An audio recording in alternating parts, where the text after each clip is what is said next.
Hey guys, Nettie here. Hi droners. Hey everybody. The cameraman. And we're here with Darryl. Hi, I'm Darryl. CEO of Action Drones here in San Diego. And I'm Jameson. I'm the media director at Newbee Drone here where we're having this. Nice. yep. Thanks for being here, you guys. This is really cool. Thank you so much for allowing us to, interview you guys. And today we're just going to talk drones and sharing it with everybody. And guys doing the local business thing. I mean, I know there's a lot of you people out there who would love to work full-time in small unmanned aircraft systems, and these guys are doing it for real. Cool. Yeah. Thank you so much for being here. I think... Well, I'm John Cooper. Everybody knows who I am. And I'm Nettie, and it's Ned, and I know you all call me... Everybody thinks it's a dude. It's not. Ned is a girl. Right. I'm John Strapp. And he's a recreational pilot. I'm an advocate for recreational pilots. I'm a 107 certified pilot as well as a Part 91 certified manned aircraft pilot. Yes, and same here. I'm a 107 pilot. I'm not certified, but I fly really cool little carbon fiber flying robots. Awesome, awesome. I love those. So this is the best part because we have a mix of everybody. We've got people doing it on the recreational side, people doing it on the professional side, and yeah, that's what we're here to help everybody exactly to be able to do both, more recreational flying, more 107 flying if that's what you want. But yeah, these guys are really cool. Really, the whole point of this, interview, I'm curious. I wanted to find out what's the motivation behind, you all flying. Yeah, what we did, what you guys do. So, I guess we'll start with. Well, I mean, for me, kind of stumbled into the industry. Not that I, went to school and then I'm gonna be a drone company. Yeah, right. Who did that? No one. 5 years ago. Yeah, I didn't do that. So, basically, the company grew out of a hobby. Right. And just from hobbies alone, I got a lot of requests.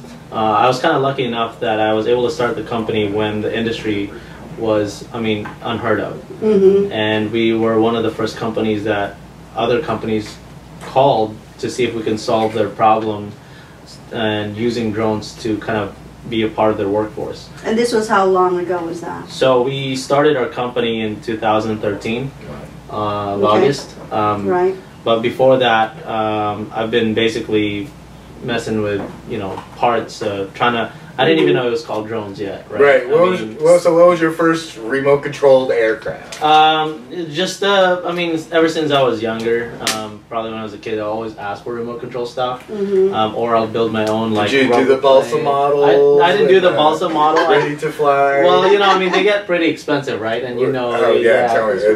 So I went the cheaper route. I went like kites, and I went with rubber airplanes that you throw over and modify it so that it could take off and land. And then when I got a little older and got a little bit of money after college, I bought like toys from Target and all that stuff. And that's really how, I've always been interested in aviation. So what, did you build your first quadcopter? Or? I did. And so there was no parts that you could just buy off the shelf like what it is now. So we actually would look at airplane motors and then put that on a frame that we could find. Wow. And then there was no flight controllers back then. This was before DJI had NASA. And so we would actually use whatever it was. And nothing would just fly stable. And then KK2 boards came out, multi-weave boards came out. Right. That's when we were able to stabilize the quadcopter. And that's when I was like, is that when the obsession really started to kick in? Does anybody know when DJI started? Probably around 8 years ago. Phantom 1 was... Yeah, when they had... I'm in search of Phantom 1, by the way. Yeah. This guy gave us Phantom 2, so... I remember when the Phantom 1 came out, and that really changed the game, Yeah, for sure. Had no stabilizer? They had stabilizer. Oh, you mean the gimbal ones? Yeah, you just attached the GoPro. Right. But there was no motors. Yeah, like a piece of gel. You basically just... you have a something to hold your GoPro. Like you a screw mount. it in. Yeah. Yeah, I mean, it was revolutionary. I mean, What was your first drone, John? The Phantom 4. I flew balsa wood airplanes. You started with the Phantom 4. That was my first one. I Wow. bought it. What was your first drone? Yes, I did. So my first drone or first RC? What was your flying? first? First RC, yeah. So Radio the control. first flying remote control thing I had was a gas helicopter. It was the nice. Thunder Tiger Raptor 50, which is like a pretty big, legitimate like 3D heli. Oh my gosh, dude. Yeah, and that was when I was like 13, and that was pretty intense because. You know, that's like that was back in like the days of Windows XP. So it's like really, really old. Oh, that'll send somebody to the hospital. Yeah. Well, someone died off. Yeah. I mean, you got these Oh my big, giant, God. you know, carbon fiber. Exactly. Rollerblades, They weren't Yeah. messing It's around back dangerous. then. Yeah. And then basically the whole thing didn't want to fly, and it just kind of beat the air into submission to get up there. Well, you know, the helis, they don't have, you know, flight controllers like drones do now. You know, they just have a receiver that all your servos and stuff plug in, and the controls are exactly the same. You know, you got your throttle, your yaw, and your forward, backward, side. So it was all, you know, manually controlled. But the thing that was cool is when they had, you know, kind of computer-controlled gyros. So that way you could you turn the yaw, so you know the helicopter would turn, and then whenever you turn it, left it and held that. But the older ones, they didn't. You know, as you'd give it more throttle, it'd want to turn, so you have to manually regulate that as you're flying. That looks like a very complicated control. Do you still have that helicopter? No. So what was so the thing about that was that stuff is really expensive. Like the gas ones, especially. This was before they had really? electric helis and all that. Yeah, like you'd build one up and it'd be like $1,400-$1,600, and then you do. Are you serious? Just the gas was like a crazy amount. Wow. Yeah, Just like the one maintenance. gas like the gas. It was made by I believe the company's called OS Geiken. Right. And like I remember the motor, it was like a OS Hyper 50 or something like that, and the motor alone was like $300 just for the actual Right, I motor. believe You know? it, And you yeah. still got to get a muffler and Yeah. you know, all the other stuff. But yeah, I had one crash with it, and then like just in like repair parts because it's a big heavy thing, and you have this giant spinning rotor blade that's going at thousands of RPM. So when that thing hits, like it torques everything and just rips it apart. So it's like $400 just in parts to repair it. So like when I'm 13, it's not like a viable thing to afford. Right. So it was like a hobby I did with my dad, but like after a few crashes, like you know, I'm done. Yeah, go back to that. So that's how you got started? Yeah, and then I kind of took a break from RC stuff for a while, and I kind of concentrated more on car stuff. Do you want me to kind of segue into how I got into actual? Sure. So were you building your own cars though at that? So you know, after that, I just got like interested in cars in general, doing like repair and all that stuff in high school, and then you know, I went to college for automotive engineering, and then after that, I started working for Subaru. And we'll fast forward to 2013. That's when I actually got into like these kind of drones. And I remember my my first quad I bought was a 5-inch that's made by Get FPV or Lumineer. It was a QAV 5-inch 210, and it's the thing where you buy the whole carbon fiber frame, you buy the motors, you buy the ESCs, the flight controller, the VTX, everything separately. And back in 2013, there wasn't like YouTube resources where you could like find someone doing a complete build. It was so new that those just resources didn't exist. So you would like. People would have videos of them flying, but that was it. They just have like the GoPro footage where they slap a GoPro. So you'd like look at people's parts list and you try and copy stuff, and then you'd like try and message them and like bug them, please tell me how it works and stuff. The community was so small back then. Yeah, it's crazy how different it is now. Like you can. There's so many sites and YouTube videos that take every single step. Popular, yeah, like if you want to learn how to do it, you can learn how to build it in a day. There's so many free resources. And any questions you have, you just ask in a forum and all. Yeah, like I remember. I bought this thing called Facebook. Yeah. No, but I mean before that there was no like official Facebook page for not that I and so then kind of how I'm with Newbee Drone now is so I did that, and I actually needed to buy a new Tyrannus, which is the same radio as you see right here. And they were sold out everywhere. So one of my good friends in the industry, Mr. Steele, he's like one of the more popular FPV pilots. He was like, "Hey, this site Newbee Drone, they have the radios right now. Everyone else is out of stock." So I ordered one, and it came like the next day. Like I don't know why it was so fast, but I sent an email to like info@newbeedrone.com. And I was like, "Hey, I just want to say thank you so much," because that's awesome. A lot of the places, because it was such a new industry, like the customer service and all that wasn't like solidified yet. You know, it wasn't built up to the infrastructure it is now. So I was like super appreciative of it. And the guy messaged me back. He's like, "Oh, who was the current owner at the time?" And he's like, "Oh, hey, thanks a lot. You know, do you fly?" And basically, I sent him a few of my YouTube videos of me flying my setup, and he really liked it. So we kind of became friends. And eventually, they sponsored me as like a team pilot. So they like send me gear and stuff, and I keep doing videos. And then that happened for a few years, and then eventually got to the point where I was doing so much YouTube and like media stuff like that, social media, and getting to know a lot of people in the industry that Newbee Drone started growing too, and it got to the point where they wanted to hire me full time as their media director to handle all that day-to-day stuff here. So I see. Okay. Yeah, they finally made me an offer I liked, and I moved from Las Vegas, and I've been working here at Newbee Drone for like 8 to 9 months now. Awesome. And Newbee Drone's been in business for how long? About 2 years. 2 years, cool. They make these little cuties. Yeah, so those are our Acrobee. Tell us about this. Yeah, so these are our Acrobee little ready to fly, or you can build it yourself drones. A lot of you may know these as Tiny Whoops, as the original name was kind of coined from.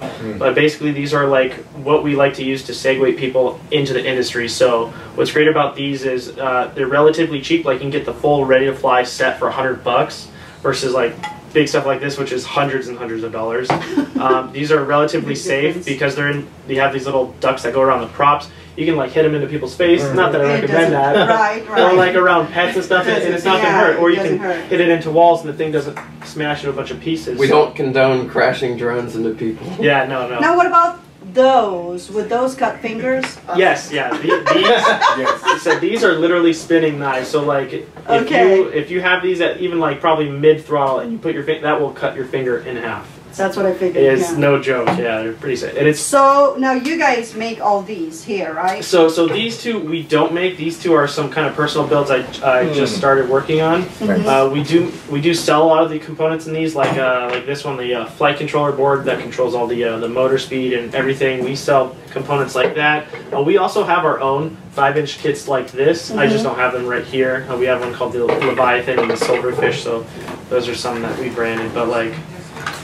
The 5-inch, that they go by millimeter or inches? So when we say 5-inch, it's by measuring the diameter of the prop you're using. The diameter. Exactly. Yeah. So and then the whole frame is based around that by how close it can get without hitting the frame. Oh, I see. Okay. Yeah. So that makes sense. So like when I was saying earlier, when I had my Lumineer QAV 210, that's millimeters. So that's like from arm to arm.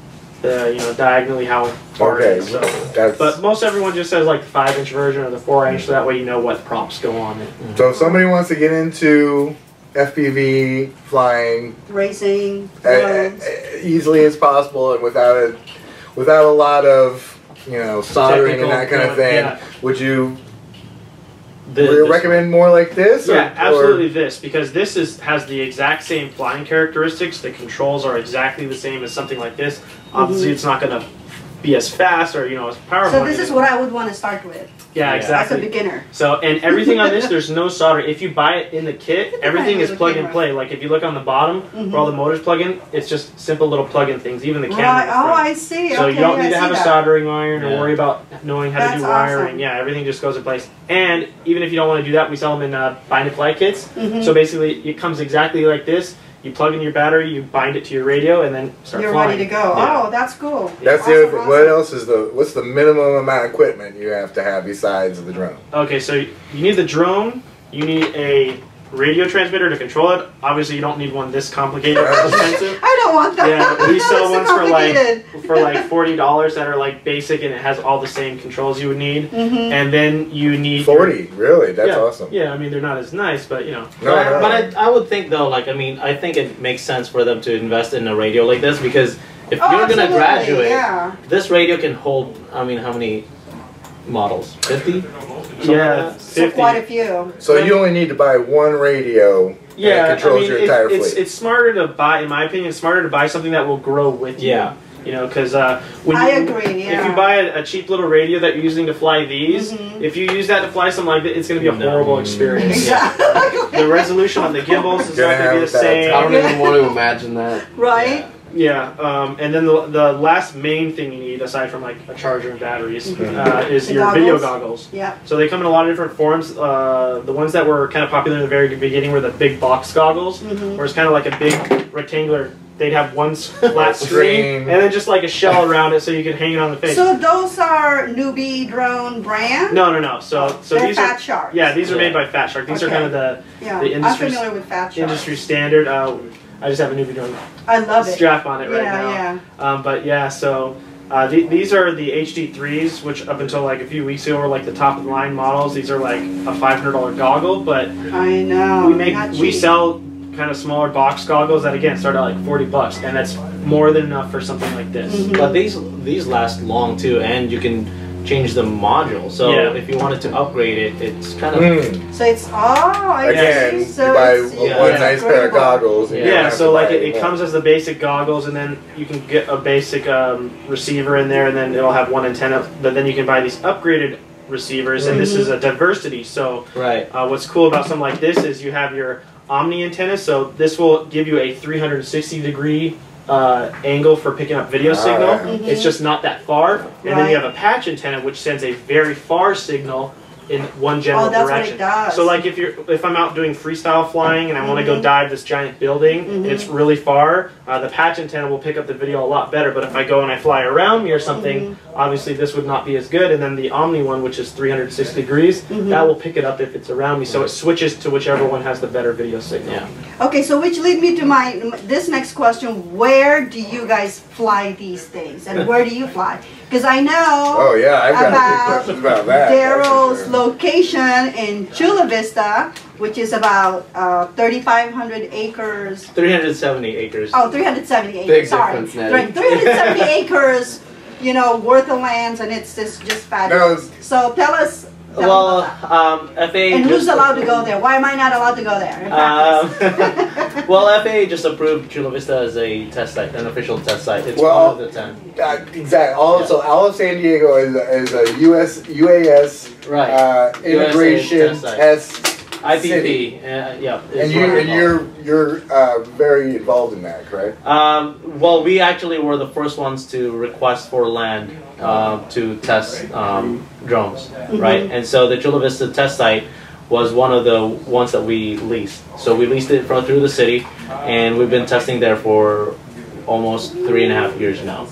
And what we realized, the city realized, is that there's really a need for a test site because all these drone companies in the city of San Diego need a place to actually test their technology. Right. So they need a place to be able to crash safely. Right, crash safely, or kind of just not be bothered by like onlookers, because a lot of our technology will interfere with, like for example, if there's a hobbyist that come in and fly, it won't affect us, but it'll affect them, and their drone will crash, and or vice versa, or our drones can crash. But our problem would be bigger than their problem, and so we really needed a way to protect that. And so we leased that, and then the city kept going forward. The city of the city of San Diego also realized that there's a need for other test sites in the area, not just Chula Vista. So there's 4 locations or 5 locations in San Diego that is approved by the FAA. UCSD area is one of them. UCSD, I heard. I heard about that. There's parts in downtown that's actually approved. There's East County, and then there's Chula Vista. There's one downtown. Oh, okay. I didn't know. You know that? I didn't know. No. This is all. I don't know. Your facility is the first one I've heard of. And you seems to be fairly unique in the United States. Now, do you guys practice over there? Can you fly your drones over there? So I haven't been to his specific location. I would imagine it's probably going to fall under the same class of being allowed, because these are a little smaller and lighter than like a Phantom setup, but kind of in terms of where we fly stuff, like obviously small stuff like this, it's under, I think the FAA thing is like if it's under like 0.55 pounds, then you don't need a register. So and I mean obviously it's legitimately like a toy, like so we fly these in the office, and then. But you guys have versions of this that's less than 250 grams that can fly pretty fast too. Yeah. So for stuff like this. This one is specifically a racing only kind of frame, so we have race events we actually go to, so we'll have like pre-registered areas, and it's all like backed by the AMA and stuff like that. So like we'll go to like a park and we'll get permission to use that part of the land for that day and stuff like that. But then when you're dealing with kind of freestyle frames like this is basically I don't want to say like a no man's law kind of thing, but basically, obviously, we don't go where there's like it could accidentally hit someone or someone's car or property. We'll go to like a few exits down. There's just like a big. This has weight to it, right? Yeah.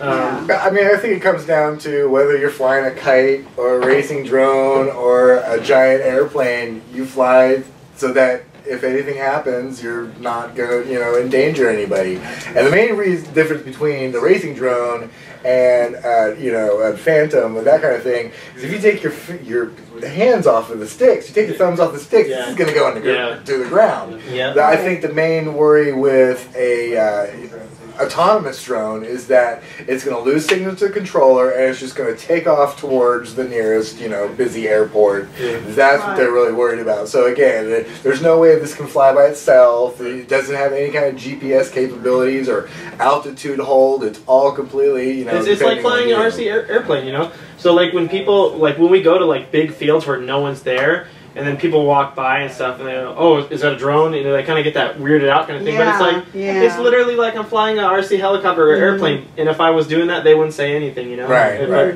it's just they don't understand because the most of the public and the main part of the industry is all DJI stuff, so they just see like anyone can pick this up and it'll stay, and they can see the HD camera frame. Where they I'm getting like the horrible analog video of my little goggles. I think that's part of it too. If they actually saw even the stuff that's coming from a Phantom, if you actually saw what it looks like in my screen, you wouldn't be that worried about it. And things like these are noisy. Like you would know if someone. They're loud? Are they really loud? It sounds like a beehive flying over you. Like loud bees. So with the racing drones, is it the same rules and regulations as far as FAA? Technically, yeah, but the thing is they're not going above the tree's height. Yeah. I mean, if we tried to police the entire recreational FPV world, I don't think it would be possible. The fact that, again, they're usually setting up a specific course. They want to set up gates. There's a course that they're trying to fly, for time and that kind of thing, and usually just practicing. So they're not just, going to fly. I'm going to take off, that way a mile and see if I lose connection or not. So again, it's everything in the UAS world is so muddy. I mean, I really liken it to what the first pilots in the 30s were going through with, the guy calling, whatever the FAA was, and hey, Wilbur's, flight scarf isn't regulation flight scarf, or he's not wearing his goggles or something, you know what I mean? I mean, the rules are still up in the air. The best thing that we can do is everybody kind of fly safely and don't, have that. There's always follow the rules. Right, there's two attitudes that I see that gets people in trouble. One is rules don't apply to me, and two is macho. I can do. I'm a better pilot than everybody else, and I can do this because I have some sort of special skills. Macho. If you keep those feelings in check and realize that we don't want to ruin it for everybody else. Exactly. It only takes one guy to hit a 737, and all of a sudden, all of the freedoms that we enjoy right now go away. So I think everybody gets on the same page. I don't think anybody who's involved in aviation or drones or photography or anything like that is pretty inclined to doing bad things. I think we're all kind of nerdy. Yeah. And I think we all just kind of want to get along. So what is? Go ahead. Oh, I want to touch on another thing. Another kind of misconception people get because of how big and popular DJI stuff is they assume like these are capable of a lot of the DJI stuff. So two main things. Number one, battery life. These kind of things because it's so you get 3 to 4 minutes of flight with the battery because they're going so fast and it's so light, and you need the light weight to be able to maneuver and do all those flips and stuff. You can't, so you can't have a big battery. So people think it's just hang in the air like a DJI for 30 minutes surveying areas. Like man, I'm getting like 3-minute flights and then I gotta come back down. I've had 4 of them, 4 DJIs. Now I got 3. Yeah. So people that flies these things normally have how many? They have how many batteries? Oh, like when I go to the field, I'll bring 10 batteries, but it's not like I can just hang out and hide. I'm going to and down. I mean, if you show them the angle of that camera, it's not I mean, if you look at so like the angle, that's kind of like, so when this is There's level, I have to fly like that. So that's, you know, where the DJI is perfectly level, but this thing's like, you know, got to go like this. And then another biggest misconception is video range. So because these are using analog video, so that we get no delay from the video going from the quad to our goggles, it's very low range. So after about like maybe a football field of distance, like we have no more video, or like if there's like trees and stuff in the way, that just kills our reception, and we're regulated by how many milliwatts of power we can transmit at. Because I think it's once you go like 800 or over, then you need like a hand licensed radio certificate to use it. So like for when we're racing, we actually use very low, like only 25 milliwatts, which is insanely low and bad, but you need that when you're flying around a lot of other people, so you don't pick up other people's video. But for the freestyle, I'll bump it up to like 500 because that's still like within regulation, and it gives me enough distance. But like I said, like if you go like a football field and then there's like some trees, I'll just cut my video, so I can't like go super high up and then go spy, you know, like I'm really limited. It's basically where can I see it can fly, that's where I can fly. You know, so. Now you could put a like a GoPro session on top of that thing too. Yeah, we do. That's exactly and that's how you get that really good video, because really the analog video signals kind of sucks. It's like 800 by 600. Exactly. So we'll throw like a session on there and just like record 1080, 60. I know somebody posted on our the group. He works here. Like, oh, really? Okay. I'm like so surprised. Like, oh, that's a nice video. Well, you know what? Else is really cool that I wanted to add in there. If you get your goggles, you're not just regulated to your own drone. You could, if you go find a meetup somewhere and find some really good pilots, you can tune your goggles to theirs, and you can watch them. That's awesome. Racing. I mean, if you really want to try to learn from the great people. So tell me again, what's the relationship between the both your companies? All right. So basically, when I started, Calvin, the CEO of this company, our products were based off like hobbyists. So what you guys are doing now, for example, flying Phantoms, we were serving those people that did not buy the Phantoms, and so we made 81s. And Calvin was just kind of like, hey, I don't know if I'm going to start my own business, but let me help you out. And so he introduced me to some technology, he introduced me to some vendors and all that stuff. And then we used to have meetups every Friday. We called it Friday Fly Day. We actually own the domain and all that stuff. And then we would all gather, all the drone hobbyists. Back then, there was only a handful of us. And Calvin was one of them that would constantly show up, and then so we kept flying every Fridays, and I'd have been there if I'd known you 2 years ago. And then all of a sudden the market started shifting, where there's a lot of people that wanted to fly aggressive with what they have, and I didn't want to go that route, and so he ended up opening his own company, and then that's how Newbee Drone started. But I'm always internally grateful for Newbee Drone, because although, like, you know, I started before them, they've done a lot of help for me to actually get me going in the industrial space. And I'm still here. Like today, I'm here for actually an official business. So we work hand in hand on some of the projects that we work with, and Newbee Drone on the back end, you know, they help us out on a lot of the projects. So that's how we're still in relationship. Yeah, I think we should explain more. You guys should go check out his website, actiondroneusa.com. Yeah, that's right. And the two craft that you manufacture is the 81 and we make the 81 and the 82. Really cool. You guys need to go check it out. I mean, if you're even thinking about getting away from DJI, Unique, getting to something that's American made, and made right here in San Diego, this is what you should, you know. Yeah, most of our work is based on. So, for example, like big companies come to us. In San Diego, like our newest project is with Caltrans. So Caltrans, you guys know, familiar with them. They are like highway systems and all that stuff, right? So they asked us to solve a problem for them, and then we basically take a look at the problem, and we design a solution around it. It's not just like, hey, here's a drone that should solve it. We actually kind of like talk to them in deeper sense, and then figure out like how to solve their problem. So almost every product you put out there has custom sensors, I think you do infrared. You do any LiDAR? We do some LiDAR. So like, for example, one of our projects, our global project, so we have two offices, right? So one is in Denmark, Okay. And our offices in Denmark is right next to the Siemens experimental turbine areas. So we actually go to their test site, and then we always experiment on, for example, like LiDAR measurements. That's one of them. I mean, and then they basically ask us, like, but we want to do this to make it easier.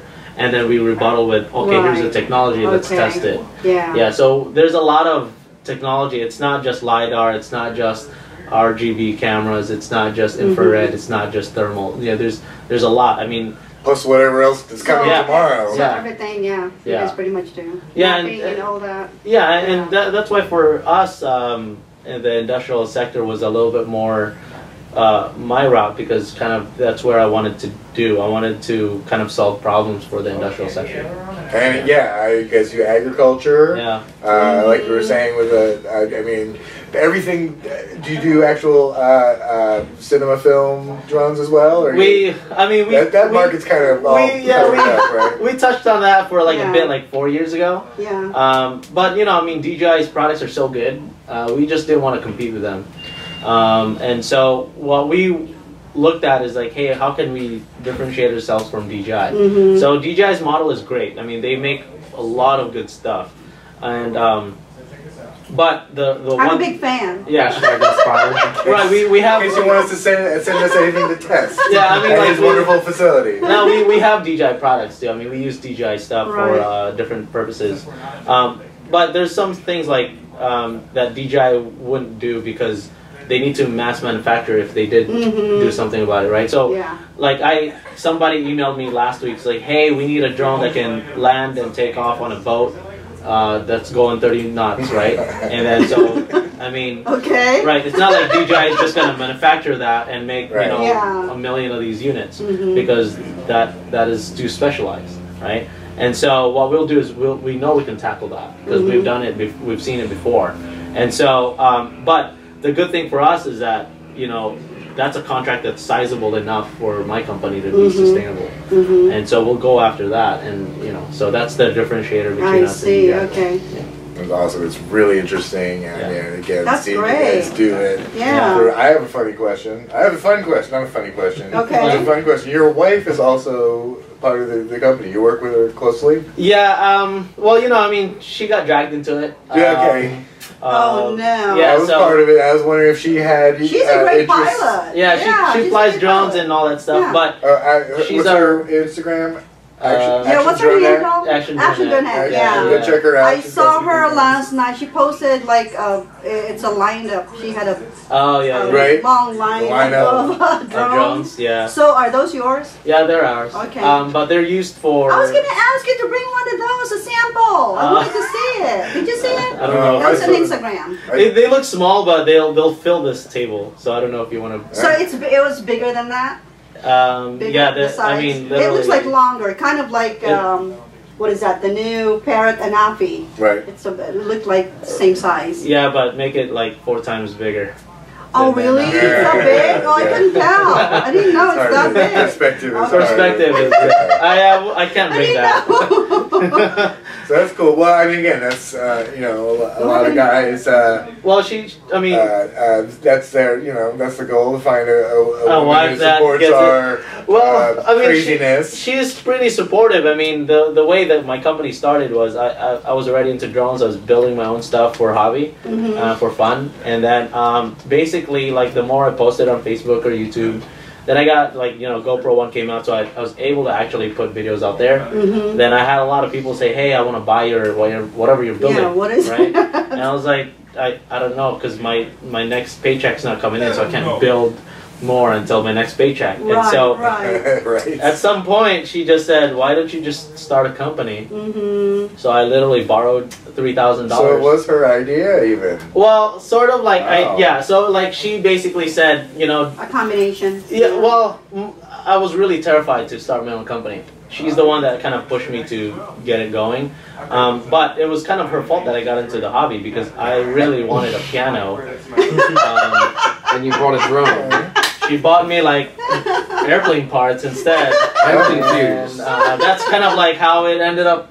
I got into more of the RC, field, right? Yeah. Because, I mean, she knows I love aviation. I went to ROTC, Air Force, to become an Air Force pilot. I mean, that didn't pan out because of obviously I'm wearing eyeglasses. But I, you know, wanted a new hobby because I got out of work at like 6 and there's still daylight, and I needed to do something. Yeah, and so I asked for a piano. She said no because it was super expensive, like $3 grand for a nice piano that I wanted, versus the airplane parts, who would have cost like $500 or so. So she picked that, and that's how the company kind of like got into it. And then when customers or people started asking to buy it through Facebook, basically she just said, why don't you just open a credit card, which I did, and then that's how I purchased most of my first material. And then I made 5 of our first 81s, and basically that's how the company started. It took off. It took off. After that, and that's then, awesome. We're never VC funded, so we're kind of self-funded, minus the family and friends that helped us get bigger and bigger. But everything we've done is organic. Like, we sold something, we made our company bigger. We sold something, we made company bigger to where it is now. Awesome. Helping people too. So what about you? Do you fly any other drones, or you're strictly racing drones? I have a Mavic Pro. I don't use it that much. Whenever we have little video ideas or something that we need to do advertising stuff once in a while, I'll use that. I've flown Inspire. I've flown the Inspire 2, Phantoms, everything. It's just, it doesn't really pertain a lot to the specific stuff I do, but obviously it has its place. So you're really into racing? Yeah, well, me more personally is more adrenaline. I mean, after that, it's hard to fly. Me more personally is more the freestyle frames. The racing's cool, but it's a lot nicer when you don't have rules and regulations, and you have to worry about other people hitting you and stuff in a race and all that. So the main reason I really got into drones to begin with was because when I see these and I'd see the videos people would post on YouTube, it's like, you know, your perspective is right here where the camera is, and it's like you become a bird and you can go fly and do whatever you want. You know, you want to go fly over around this tree, you can do it. You want to go up high, and it's like the ultimate freedom to do. You know, everyone's like dream is that they can fly in their dreams. Anywhere. You know, and then you can do it with this. This is pretty close. You know, we're living in the future. That's all I can tell you. And the fact that it's like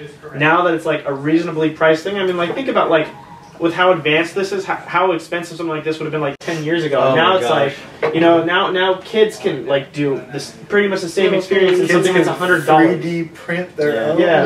And I think it's such a good thing nowadays where everything's like, you know, on computers and games and stuff. Everything's virtual with your phone and everything. It's nice having like a physical thing that is taking kind of almost like a virtual feeling, but you're using it in the real world. A real toy. Exactly. If you guys ever get to try, like, if they go out or you know some racer or whatever, put the goggles on. It'll totally change your mindset about it. I've tried it, Even that cheap set of box goggles, $40 goggles you were talking about, just to go and check it out and see what it's like. But I can't imagine it's the same as actually being on the sticks and feeling that pull out and all that. And you'll see, like, some guys, they'll start tilting to the left. I know. When you're wearing the goggles, really, you should be sitting down. I stand. I can't sit. Well, because you're used to it. Oh, really? I almost fell. I'm like, laying down. Yeah, but you have your like legs spread apart, right? I was wondering about that. And people just falling over.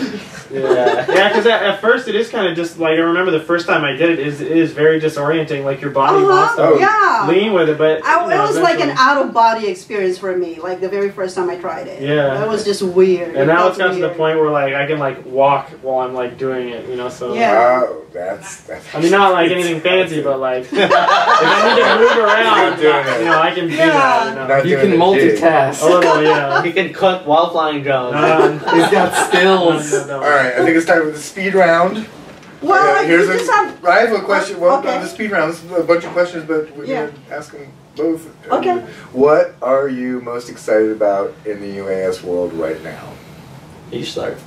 Okay, well, pertaining, I'll kind of split it into two little separate parts. One, towards the beginner kind of side of stuff. The stuff we make, it's a great segue to get people into FPV, because obviously there's FPV and then there's like the DJI stuff where people use it for professional setups, getting great photography, videography, stuff like that, and that's the best for that stuff. But for people who want to look at it as like a hobby, like flying RC airplanes and helicopters, it's great. You know, it's a very easy way, because back when I started doing it, you know, you had to be like a rocket scientist to build these, like back in 2012 and 13, you know, and you had to know someone who knew about it. But now, you know, it's so easy. So I'm just excited to see more people get into it, because like me too. It's a very unique kind of a cliche, or you know, isolated hobby right now. There's not a lot of people that fly drone stuff like this. So when it becomes more of something where I can relate to a lot more people in general that do it, it'll be cool. Because I'll tell people, oh, I fly drones. They're like, oh, what, a Phantom? No. So whenever I say I fly drones, people think it's DJI stuff. So when it gets broader, yeah.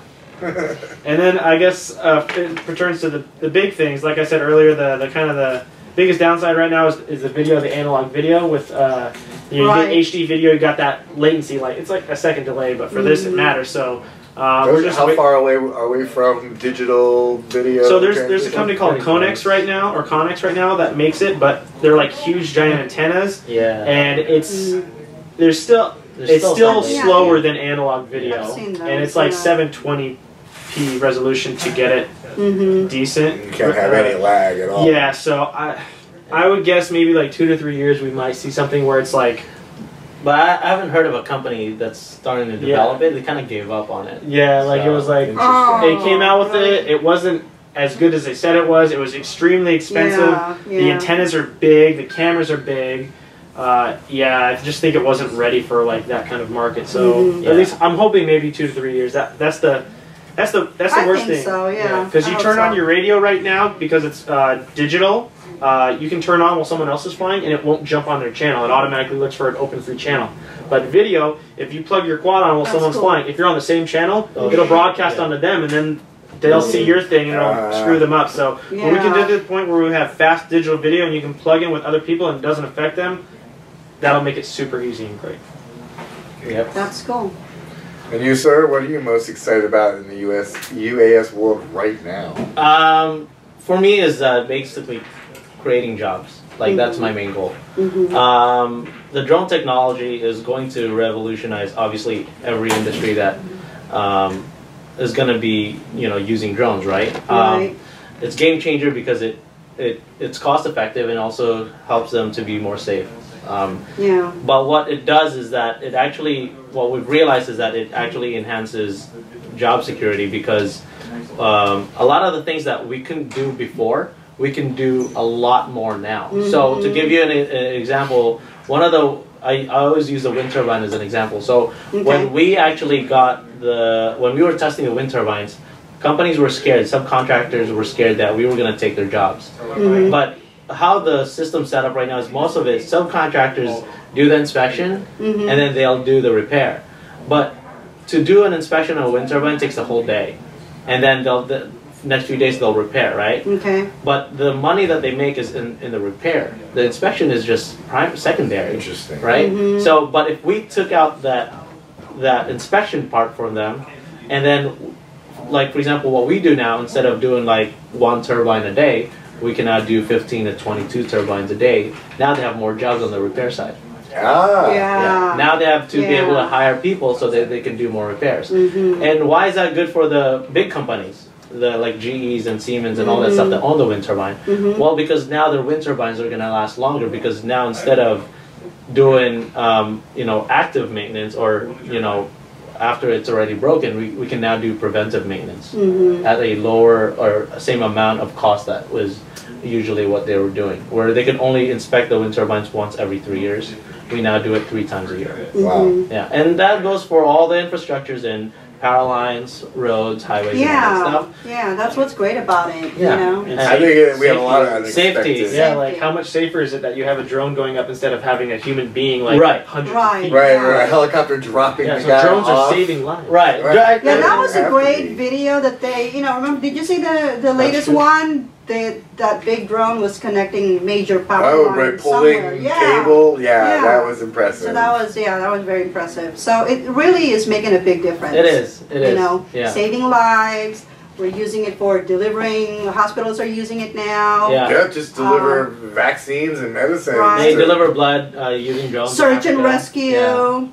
What else? I mean, there's a lot, and know, what gets me excited is that, you know, when you drove here, you probably didn't see a single drone driving here, right? No, well, I didn't. Yeah, because I mean, if you look at it, the industry hasn't really adopted it yet. As soon as industries make it a normal thing, imagine the jobs that are created, right? And that's why we're anticipating such a huge influx of drone operators that are coming in.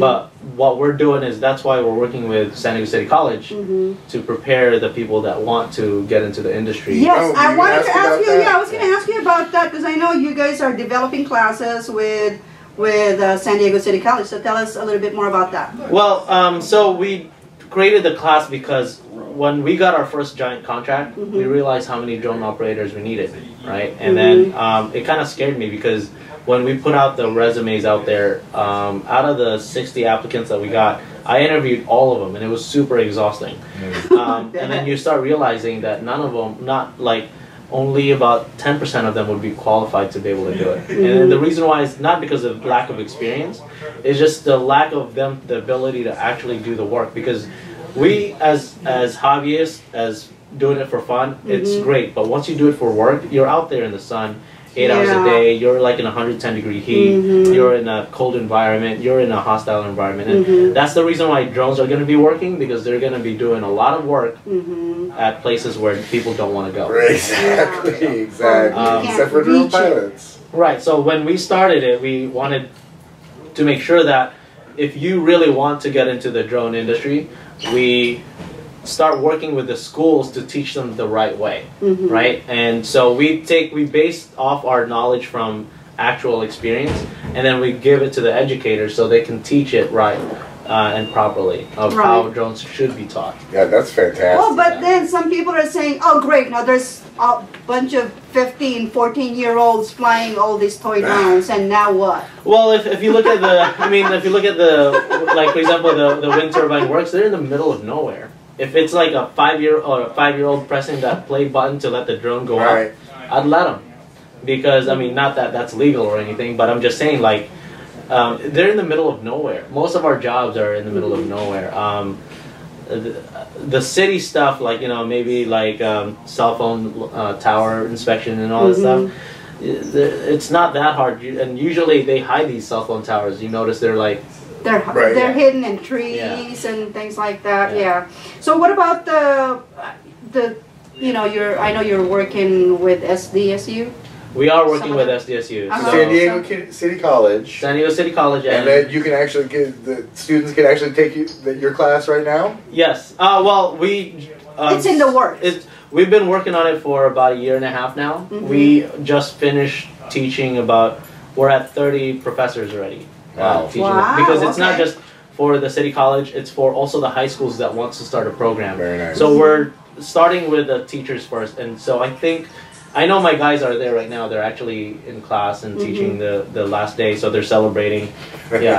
So which is great, because then I think in a few weeks they start accepting students. And then it's a 5-module class. It starts from the beginner to like, basically you learn how to build something like this, all the way to flying industrial drones. That's cool. That's cool. Yeah. But now SDSU is a different beast. So you know, if you want to start a curriculum, universities and stuff, it's a 2-year process, right? You need to get approval, and it goes all the way to the highest level of approval. So, but what we do with SDSU is we work on their intellectual, like basically a lot of the experimental stuff that they do. And what we do is look at some of their IP and transfer it so that it relates to the drone industry. So if you know, SDSU has a GIS department, they have an agriculture department. I mean, they have departments that can really benefit. So these guys can benefit from the drone technology. So what we've done is introduce it to them, and we work with them very closely to actually develop it so that we can put that on the commercial sector and monetize or find a way to monetize it. I see. Okay. Yeah, and so we're doing a lot of work with them. 2 years now, and we've been Smart kids. Smart kids. I love it. So, do you have any other questions? This has been amazing. I mean, I kind of, I want everybody to make sure go check out his website. Well, yeah, so we'll let them plug their the business. Because the only other thing I want to mention is now you're doing actual training at your office as well. Yeah, we do training for industrial work. That's great. Yeah, I mean, for example, like we have. I wish I could go there. Yeah. Check out their. Well, I think you can definitely come to if you guys want to see the land. It's not that hard. You guys can go to High Tech High. Literally behind High Tech High is where the land starts. Oh, okay. Yeah, High Tech High, Chula Vista. So if you guys ever want to go there, it's been a while since I've been to Chula Vista. Yeah, no, it's time. Yeah, it's time to go back. Go check it out. Okay. No, but our we do train there. A lot of stuff like I never really put. What about meetups? You should start meetups. I mean, we do our own. You guys have meetups? So, do you guys have meetups? Well, and now that's the second thing. Where are you guys located exactly? So, well, our office is in San Diego. We do have every Wednesday night we have local races. Nice. So, you know, anyone who wants to come race, we have them at a place called Widowmaker. If you want to find out. Where's that? So it's a little north of here. I don't know the exact address because it's behind this big warehouse, and we got permission from them. They have this like huge parking lot behind their warehouse, nice. Oh, and wow. right next to on the other side of that parking lot is train tracks. So we call it Widowmaker because like once in a while someone always ends up crashing onto the railroad. I love getting shots of train tracks. Not while trains are going, but just once it's up there, it's a pain to get it back. But yeah, every Wednesday night at like 8 o'clock. If you want to find out more about that, goodtimesfpv.com. That's the guy that runs it. He's one of our local team pilots, Manny. Awesome. Anyone's welcome to come check that out. Cool. This is awesome. I know. So hopefully we can do, like we can all gather. Yeah, let us know if you want to see more from their office. If you want us to go to the training site to see what's going on there, please check out both their websites. I mean, I learned a lot this week just preparing for the video, and I think you guys will too. But so we'll see you guys on our next interview. I don't know who we're doing. No, I think we should go up to La Jolla and show everybody in the group where we get to fly every day. Yeah, that'll be awesome. I've never been there. La Jolla? No, like, I've never gone there and fly drones, like, ever. Again, I need to go see it. Footage for your portfolio. It's very picturesque. It's the best place to make people jealous that live in your relatives that don't live in San Diego. That's how I learned. People, when I bought my Phantom 4 Pro, people thought, you're crazy.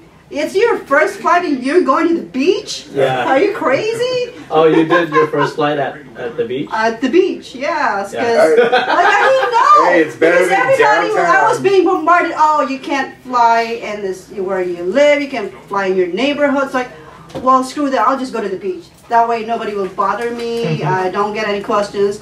I did, however, get a cop. There was a cop and, started asking me about the drone. Well, I don't know.